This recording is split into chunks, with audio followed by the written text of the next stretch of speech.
Woohoo! And we're Oh, live once again on another Tuesday.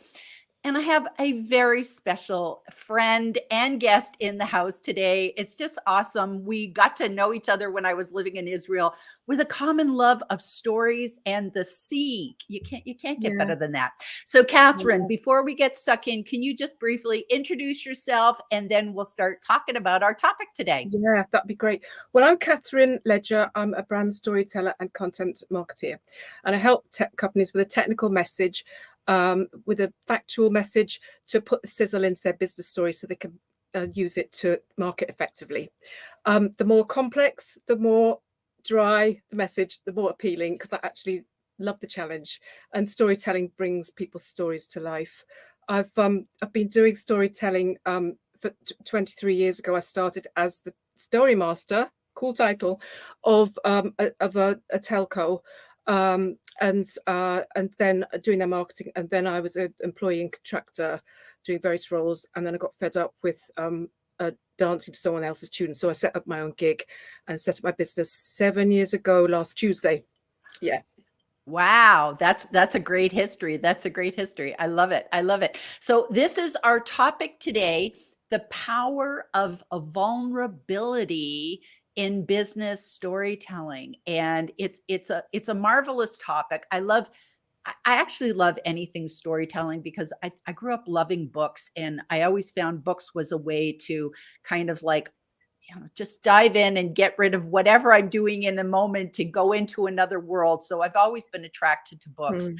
and stories and the hero's journey and just everything to do with stories. And it's interesting because last time my live was talking about AI and computers. And I think that storytelling is probably the antithesis of that, because storytelling is what makes us human, Mm. and it's how we can connect with people.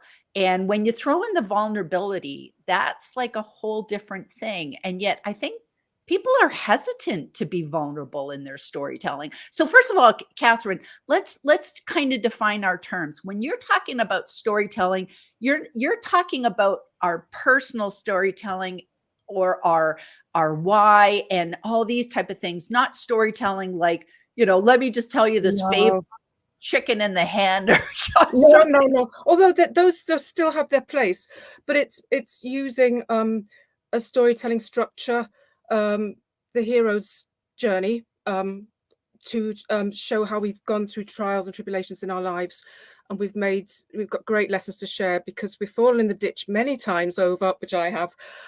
There's diamonds in the ditches of learning, and every story has got a moral tale. So it's based on real life experience, especially in business. We just need to show up as ourselves, not wear a mask, and not be frightened of showing our vulnerability. It's the human connection, and we can. I know machines can mimic our story, but they can't mimic our emotions, our nostalgia, memories, experiences, feelings, thoughts. They can't do that.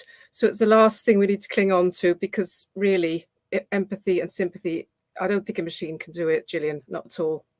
No, I agree. I agree 100%. And I think if anything, if you are trying to market yourself, whether you have a business, or even if you're a job hunter, I think our stories are a way of illustrating our strengths and our weaknesses. And it's funny because I was actually talking with somebody the other day, Katherine, and they said, why would I want to talk about my weaknesses in a story? Because then somebody would judge me Mm. and wouldn't want to hire me, because it's like, well, if you're saying you're a great video coach, why should you tell people you're nervous when you do LinkedIn lives and videos? Shouldn't I say, oh, I know how to not be nervous? So what do you say about why we shouldn't be afraid to show our weaknesses in stories? Because I think if we avoid telling our weaknesses, we look like we've got something to hide. It looks too rosy. It's not like how real life is at all, because we're always climbing mountains and getting through hard challenges. And to be able to share how we've done that with courage and fortitude, and we've worn the t-shirt, we've done it. And we've also, very relevant to our customers. We could share stories which are actually very relevant to them. I would like to just share a little story about a customer who would not use vulnerability in his story. And I tried and tried and tried, but he really didn't want to. He said he felt ashamed. The reason, he was a sales strategist who was helping companies grow internationally. And many years before, he'd actually lost everything. He'd lost personally and financially. And he crawled out of the ditch. And he'd gone on to be so successful, you know, helping these companies to grow internationally and get through everything, and be able to share about the pitfalls. And I said, that is an amazing story. You need to bring that in. That's the heart of your story. But it's too nervous to. And something was missing. So, you know, it is how real life is. And stories kind of emulate real life. And we should be doing that.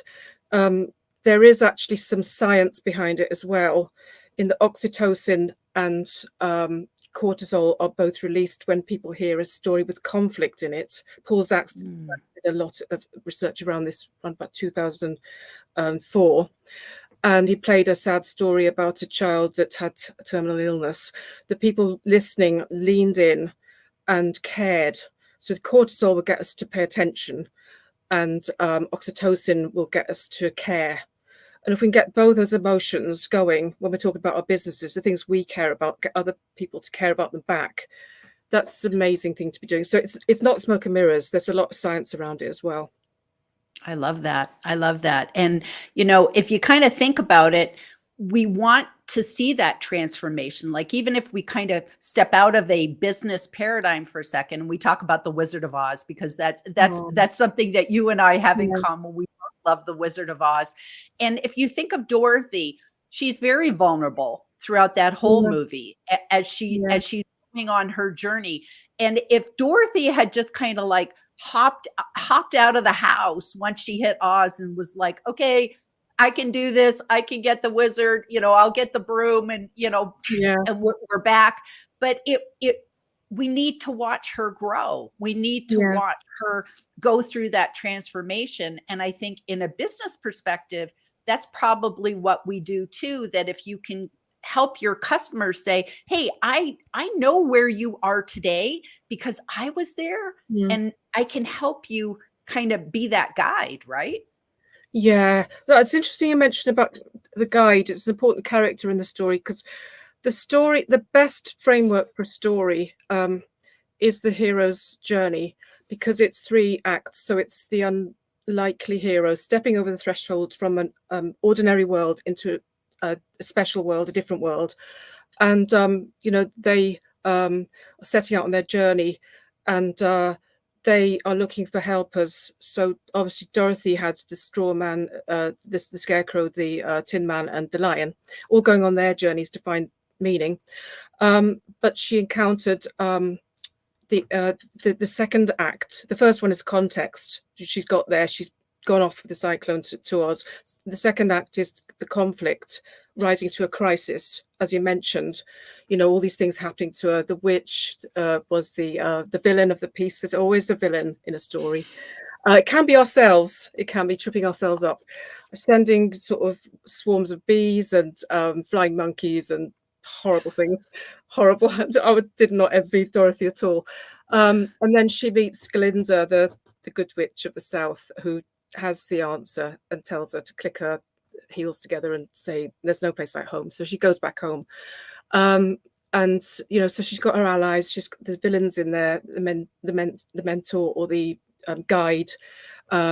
These are all elements. And then the last bit of the 3-act structure, there's the context, the climax, and then the last bit is the conclusion, working it out. But all the action takes place in the middle with the conflict. So that's what people want to hear about. They lean in and listen because it's intriguing. You know, when I get my customers to tell their story, you know, their customers say, well, it's so intriguing, I want to know more. So yeah, we're kind of hanging on the edge of our seats. And then she comes back and the story goes on and on. So we need to flip the switch a little bit when we're talking about our customers, because they're the hero, we're the guide. If we talk about ourselves all the time, Gillian, it's very, very boring. and nobody's gonna nobody's gonna listen to it. No, it's not. It's nobody's gonna listen to it. So any story we tell, even our hero story, has got to be reflected through the eyes of our customers, the pain points they're going through that we're trying to help them solve. I love that. I love that. And it's interesting too with vulnerability. I'm a huge fan of Brene Brown, Oh, and yeah, she I love talks a her. lot about Love her. shame and vulnerability and our struggle with all of it. Being perfectionists and just all the stuff we Yeah, have, and it's universal, like, yeah, and I think that's the interesting thing, is that, like, when you look at storytelling and vulnerability and how it all fits together, on the one hand, you want your stories are particular to you, they're yeah, your yeah, unique fingerprint, but on the same time they're universal yeah, elements that yeah, apply to everybody. And when yeah, we listen to a story, we're all like, well, what's in it for me? We're yeah, tuned to, how can this help me? How can this help me? yeah, So, okay, so here's a question for you. When we're talking about being vulnerable, there's some things we share and yeah, some things we don't share. And nowadays on LinkedIn, there's people sharing everything. Sometimes, yeah. in my opinion, it's oversharing, but Mm, that's a little bit judgy on my part. And I really could just scroll, and it's really none of my business. But I personally, I have boundaries about what I'll share and what I won't share. yeah. So what are your suggestions on how do you set those boundaries, Catherine? I think you've got to decide what it is you would like to be sharing, where the boundaries are, before sort of talking to someone else that this is an area that or just something you've written down and I'm not going to share that because it's too sacred, it's too personal. I mean, with me, with my customers, I've got to be really careful because it's confidential what they tell me, and if I'm going to share their story, I don't want to compromise them. So I can change elements of it so it wouldn't sound like them. I mean, I could take a lesson out of there because every story can be adapted. Little Red Riding Hood has been told millions of times, all different endings. The wolf hasn't maybe eaten sort of. Basically, it all can be adapted. But I think you just need to be really careful about sharing confidential information.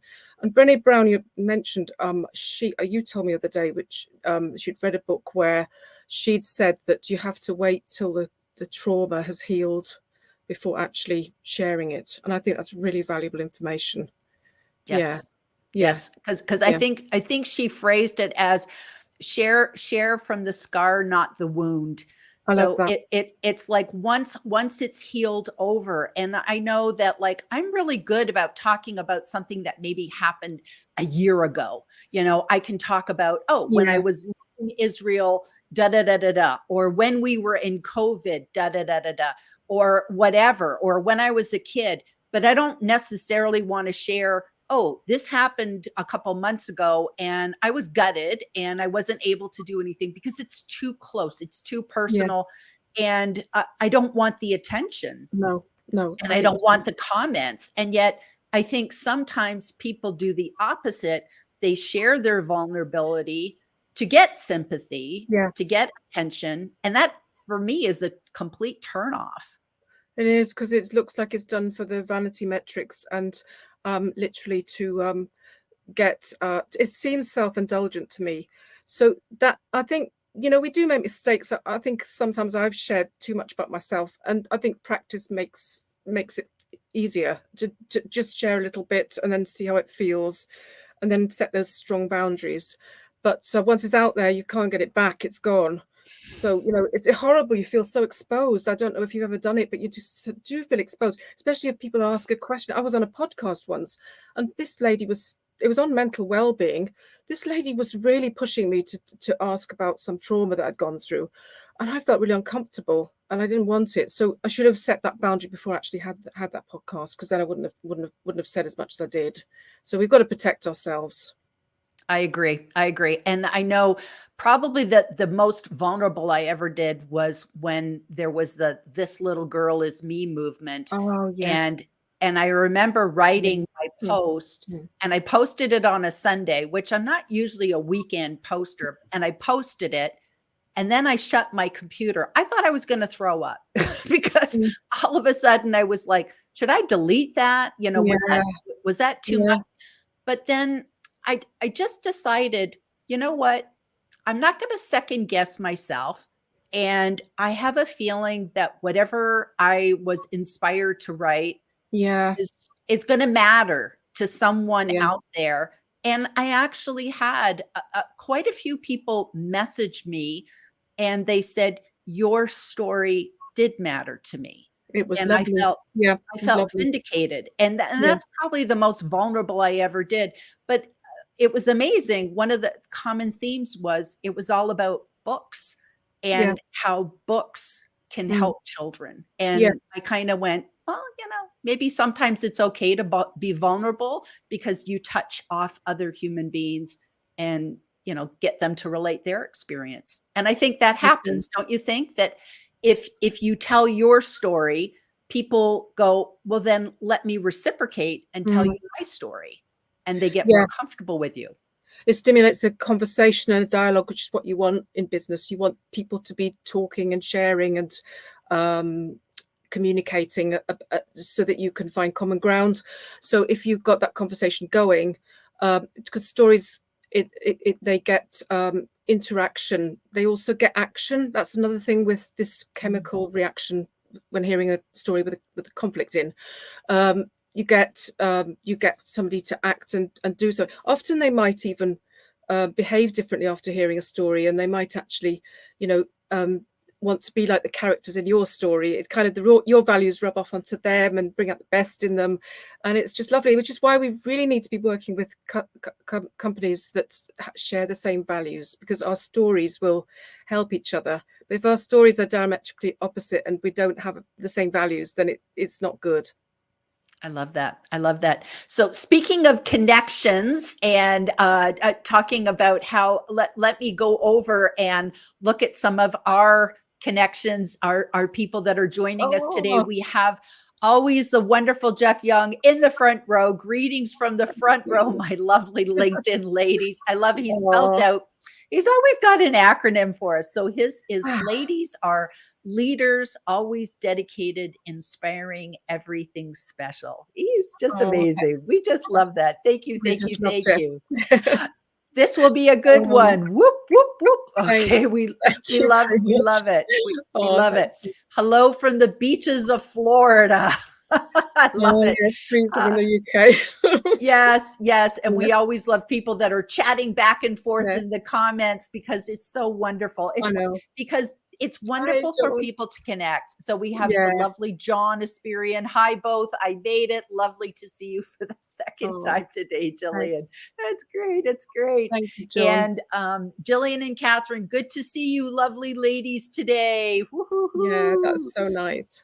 Hi, both great to see you on the live with Catherine and Jillian. It's lovely. And we have folks from across the Yay. pond. You're Oh, across the pond. So yeah, we've got people from all over the world today tuning in from the United States, the yeah, UK. We got Spain, we got everything. yeah, Being authentic takes practice for most. It's a fantastic add to storytelling. So yeah, that's a great thing. So let's totally. talk about authentic. What Yeah. does that mean to you, Catherine?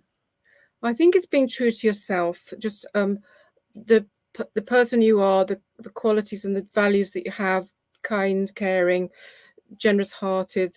Um, I just can't work with unkind people. I Mm. can't. And just being true to what we hold dear, um, and to be able to not deviate from that. And so being real and taking the mask off and being vulnerable, that actually shows we are authentic, that we're real human beings, and we're prepared to, take risks to tell people stuff about our lives, which will help them. But it's a lovely thing to do. It really is. The mistakes we've made, what we've encountered, to save them making the same ones and to help them and um, contribute, really. Yeah, I think that's really important. I like I think that. it's And showing the and same shape and the same face wherever you are.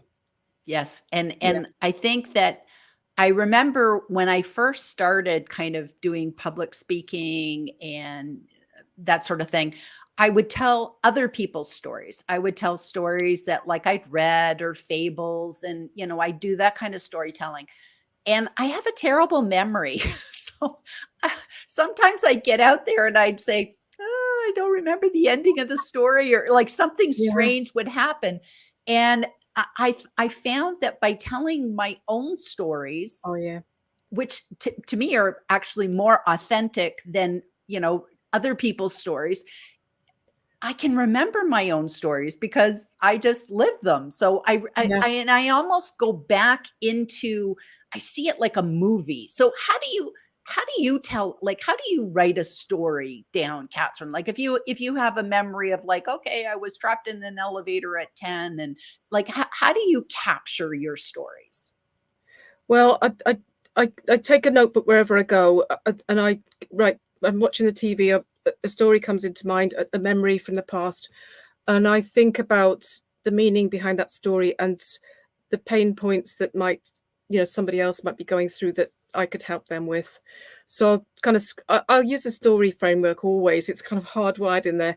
So I'll kind of match it to, and what I do is I actually look at my life as a timeline, and I look at Hmm. the highs and the lows. You can go as far as you want. Whenever I work with customers, I always get them to do this. And I noticed that a lot of the down times, they're amazing stories that can be shared. When I went zip wiring, I was hanging in the middle of the zip wire because something went wrong, and the gale force wind was buffeting me round and round. I had to be rescued by a guide, but that's exactly the hero story.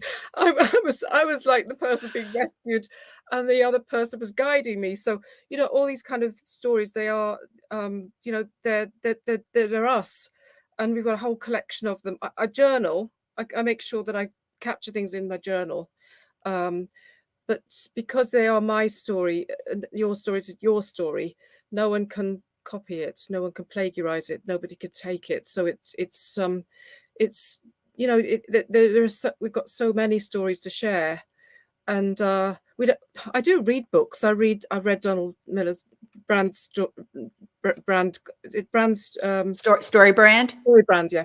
I've read that one. I've read The Hero with a Thousand Faces is of Joseph Campbell. It's very old and it's 1949. He came out with this hero's journey.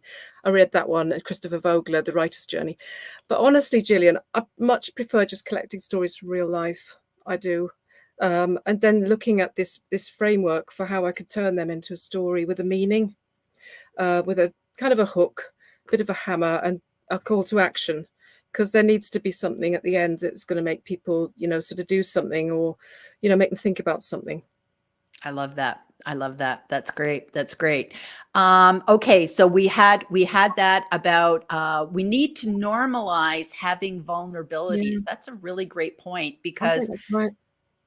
it's so true in that I think that we go through and we just think we're just supposed to be showing how good we are, how much we know.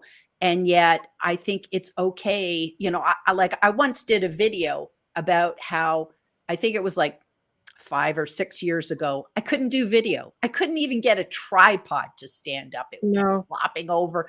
And I wanted people to know that it's like now, truly today, I can literally just pick up a phone and start talking. I don't have any Yeah. issues doing that. They're not always good, but I can still Yeah. do it. But back then, I couldn't. And again, I wanted people to know it's okay, Yeah. because we compare ourselves with Yeah. other people's, like we're in the beginning, and yet we're comparing other people, sometimes strangers we don't even know, and just saying I can't match that person.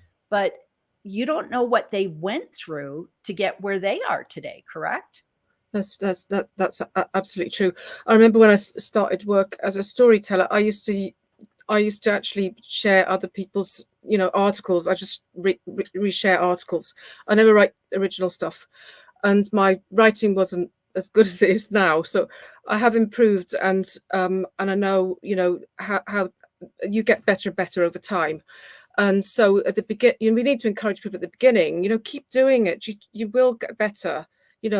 it's a ditch that you've got to get through, and come through it and the other side, and then you're going up the next mountain, and you'll get to the higher ground. You will get to the higher ground eventually. Yeah.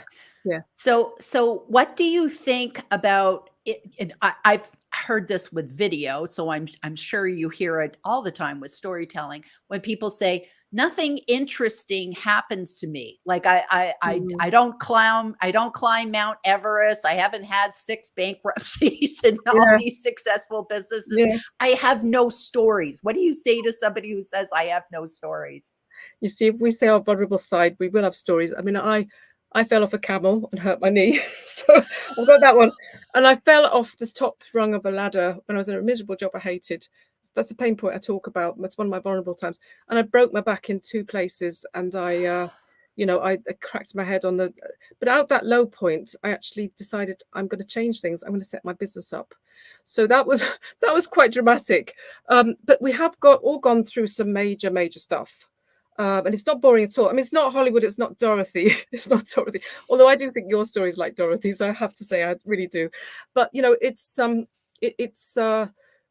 have got some absolutely, some really exciting stories in our life. And if we talk about them and bring them in, then it makes them interesting, and people lean in and listen. Definitely. That nobody's story is boring. We've gone through amazing things. We're all heroes. We really are. I love that. We're all heroes. I want a t-shirt with that. That sounds awesome.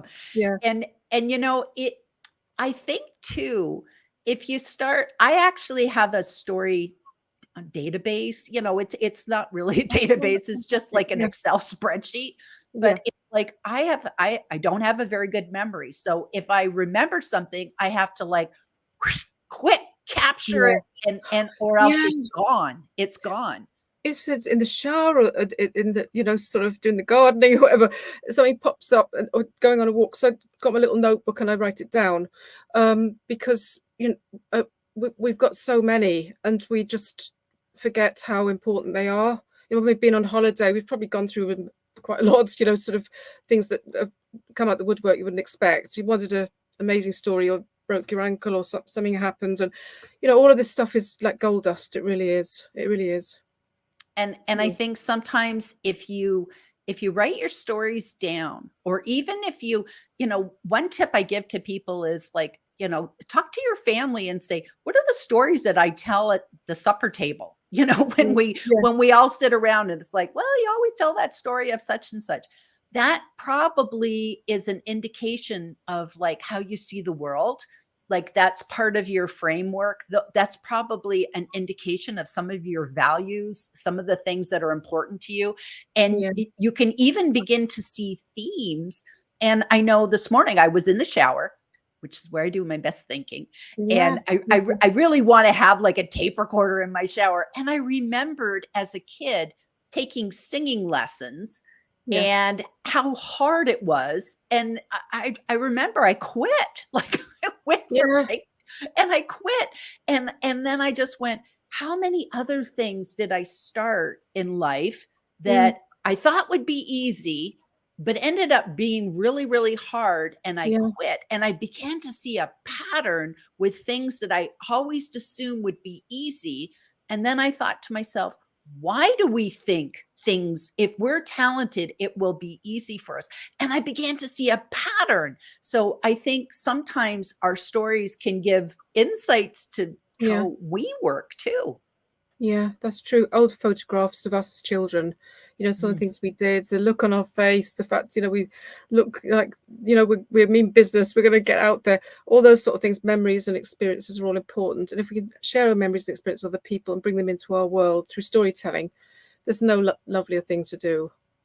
I love that. I love that. So I think it's important. You had talked about, setting your boundaries, knowing what your boundaries are, and, sometimes even just writing down what you talk about and what you not talk about, because I think a podcast is a really good idea of, and my tip to people is that if you're going to be on a podcast, think of the topic and then think, what stories do I have that would be relevant to that topic, so that, if you kind of run out of things to talk about, you can track them out. So that's important. And then you also talked about, you know, who are you sharing those stories with?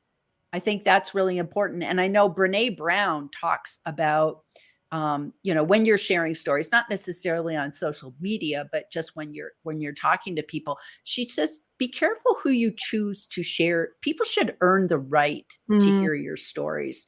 That we shouldn't just share our stories with anybody, because that can induce shame if you share a story and you get the wrong reaction, or the wrong reaction for you. That can be tough. It's the currency of trust. So really we need to be thinking, you know, do we trust that person to tell that information? It's very precious to me. And, you know, I kind of, a warning bell sort of happens in my head, and I just think, no, I'm not going to say that. This has happened over experience, because I do share my story, but I know by practicing telling about vulnerability, you know what to share and what not to share with whom. And I totally agree with that. Yeah, we just have to make sure that we're, you know, sort of clear on what we want to share, and whether it's actually going to be relevant and real to the person that we're talking to, whether it's actually going to help them or not, or help the conversation. I like that. I like that. And then probably the last thing is the motivation of why you're telling that story in the first place. Because if you're kind of coming with an honest heart of, I want to help people, I want to share where I was and how I, you know, got out of it, or I'm sharing the transformation, as opposed to, I just want sympathy votes. I remember that guy about a year ago, and he was like that crocodile CEO that was sharing the story of letting everybody go, and he was crying tears. And it's like, you could say, well, he was vulnerable, but he was vulnerable for all the wrong reasons, because it should have been about the employees that lost their job, not drawing attention to himself as the hero. So it's got, the motivation has got to be right, and it's got to be a lesson, a moral lesson that we're sharing, which is definitely going to help somebody else. That's what stories are about. You can share bad stories, but that's not the kind of storytelling we want to be about in our businesses, not at all. If we're clear on the why we do it, not just what and how, like Simon Sinek says, that needs to be very core to our story. If we get a core story that we're happy with, then we can use it on LinkedIn. We could, you know, use it in our about page, on our company page. We can put it on, you know, posts, videos, polls, everywhere. It saves a lot of time, because we thought about it beforehand, and we're not just winging it. We're kind of using the same authentic story with our core values at its heart. I love it. I love it. And speaking of one last bit about story, I would just have to say the book that you wrote, The Story of Hope, thank you. was an incredible book, because it kind of takes all of this in. It's a beautiful book. Just to let everybody know, it's under your pen name. And so if you go to Amazon looking for that book, you're going to see a different name, because that's her pen name. And that's just a great story. I enjoyed that very much. So thank you for writing that and sharing that with the world, because I'm sure being an author is vulnerable, because you put yourself out there, right? It totally is. It's one of the scariest things. But we're all authors of our own story, and writing our own life and rewriting our story whenever we want. You've done that. You've reinvented your story, and I'm so in admiration of you. And we all can do that, and that's the beauty of our story, that we can rewrite our own story to make it better, and keep evolving it, and, you know, sharing it, inspiring other people with it. Definitely. I love that. I love that. Okay. So we have reached the end of our 30 minutes. It just always flies by. We'll get to the rest of the comments after the show. I'm sorry. We just kind of I got so enamored with what we were talking about today. Is there any sort of final takeaway that you'd like to share with anybody, of last thoughts or advice? I found this quote the other day. It was,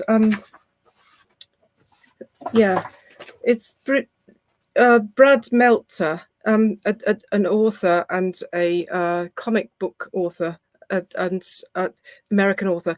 We're all ordinary, we're all boring, we're all spectacular, we're all shy, we're all bold, we're all heroes, we're all helpless. It depends on the day. So really, let's just bring that to the world, because that's who we are. you know, just let's be authentic and real, because I love that. that's the best way to you know, to bring our business to the world, to bring ourselves to the world, as we are. Yeah. Wonderful. Well, thank you so much for being here today, Katherine. Thank you to everybody who is here with us today or listening afterwards. Thank you so much for joining us. And I just love the theme of vulnerability and storytelling. It really is powerful.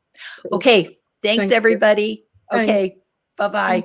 Thanks for watching.